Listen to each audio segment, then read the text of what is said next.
So Ruth, you find yourself in the position where you voted against your leader, but 2/3 of your party voted for him. So that's quite a tricky position. Have you considered resigning? No, of course I haven't considered resigning. I've been elected by the voters of Brentford and Isleworth to represent this constituency in Parliament, and that's my main job, and I'll continue to do it. What actually happened is that our local constituency party had an all-member meeting in August, which obviously a lot of people couldn't get to, and of those who went, which was about 10% of the total membership, there was a stronger vote for Corbyn than for Owen Smith. But most of the people I work with every weekend, campaigning, door knocking and so on, they're a mixture, but a lot of people voted for Owen Smith and some voted for Jeremy Corbyn. But what's important is that we come together now and work together for the Labour Party to get Jeremy Corbyn elected as Prime Minister and Labour into government, and keep holding the current government under Theresa May to account. The difficulty you have, though, is you now, at the next election, have to knock on doors and say to people like me, vote for Jeremy, I believe in him. And I know you don't. And that makes you look like a liar, and you're not a liar. There are many politicians who are economical with the truth, who one might think are duplicitous, but you're not one of them. So how are you going to handle that?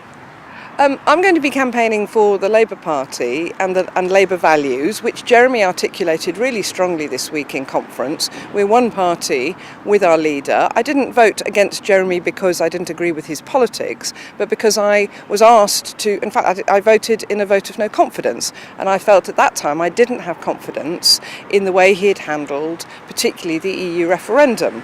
So do you now have confidence in him after this week in Liverpool? I think this week in Liverpool was an important opportunity for us all come together in unity to work with our leader, with Jeremy.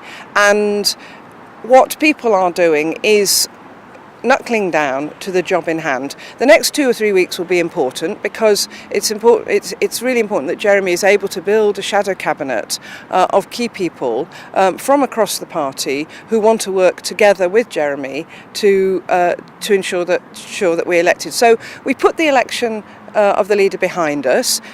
You know, the political parties do go through these elections for leaders. We put that behind us, we work together, and as I say, I believe that Jeremy recognises where there were some weaknesses in his team and some of his strategy, and I believe that's being picked up.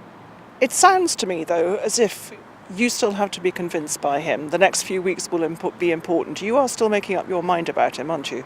No, he's our leader.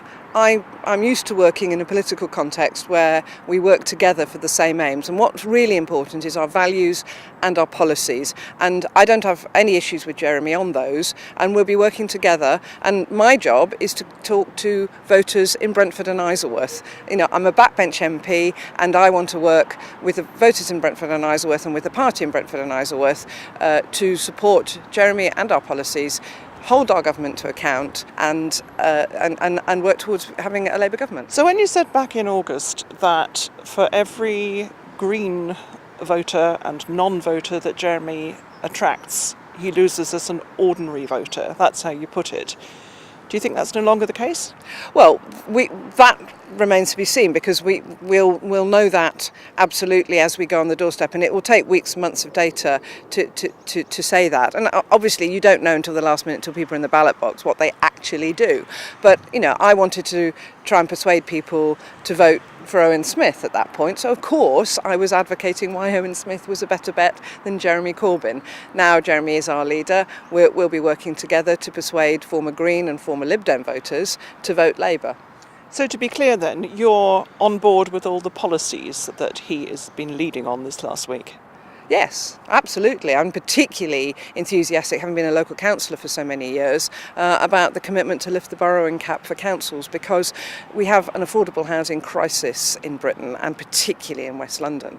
So to enable Hounslow not to just build a few hundred houses over 2 or 3 years, but to be able to build thousands of council homes is a real boost. The borrowing cap was the problem, not the shortage of money, because it's paid through by rents.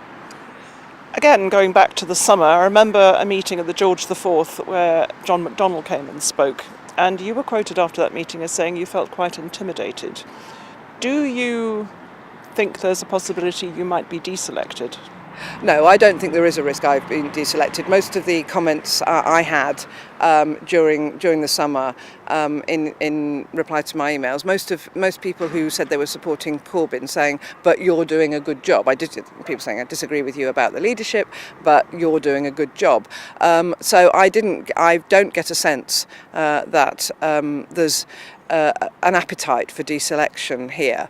What I thought, I wasn't intimidated by that meeting actually, because what that meeting did was take me right back 30 years to when I was in student politics and then immediately afterwards, where you had that sort of intimidating bullying abuse, and it felt like some elements of the party back then who were expelled by Neil Kinnock, it did feel like they were trying to come back in and trying to use the same tactics and the same language as they used then. And I think that's really sad, because a lot of the people who supported Jeremy Corbyn are actually new to politics and found something in Jeremy that they hadn't found in the Labour Party. And I acknowledge that, and I accept that the Labour Party hasn't been as engaging, particularly at grassroots level, as it could have been. And that's where Jeremy was saying something that was bringing new people into politics and new people in who then voted for him. But what those people won't have remembered that I remembered, that came right back to me in the George IV meeting, was that level of macho and male intimidation and bullying. So in a sense it fired me up and made me quite angry. It didn't intimidate me, but it is done deliberately to intimidate people in order to keep them out of politics, and that I deeply regret. So who was bullying who there? Who was intimidating who there? Well, I mean, there were people in the audience who have come wanting to come back in from the far left. People who were probably around in politics in the far left back 30 years ago, shouting at me, calling for my deselection. Who did you vote? Why didn't you support Jeremy in the no confidence vote and that sort of thing? But you're confident that that's not the majority in the party? No, that's not the majority of the party, and that's not the majority of people who supported Jeremy locally. Okay, so your own party aren't out to get you, but it appears the Boundary Commission might be.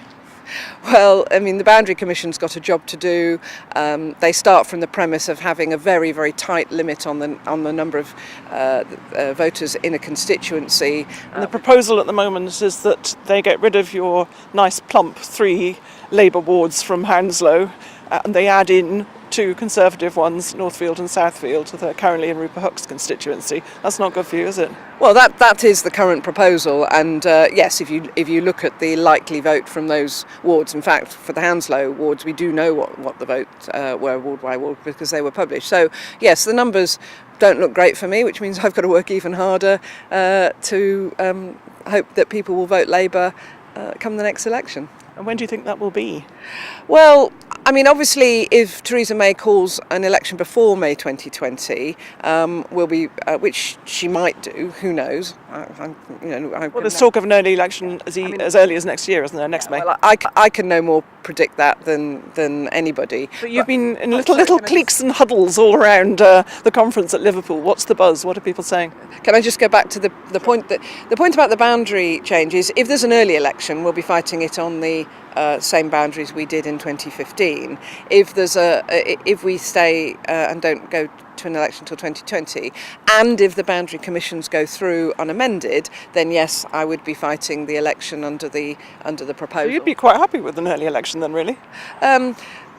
Look, I think we've got used to we're getting used to 5-year elections, and I'm not sure personally that having elections at the drop of a hat is a good idea. It's costly. Well, neither of us know, so maybe we won't go down that route. But you have your work cut out. Thank you very much for talking to us.